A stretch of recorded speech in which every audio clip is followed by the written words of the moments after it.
The other thing is, don't put 800 links. If you have, with Facebook, you can put a lot of links in there. Don't do that.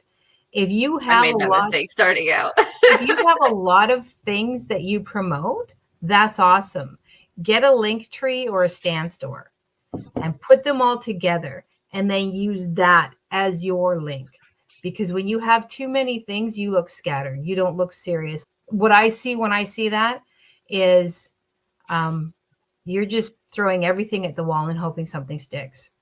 And that may not be the case, right? They may all tie together, but when you have all of those things there, I don't know where you want me to go.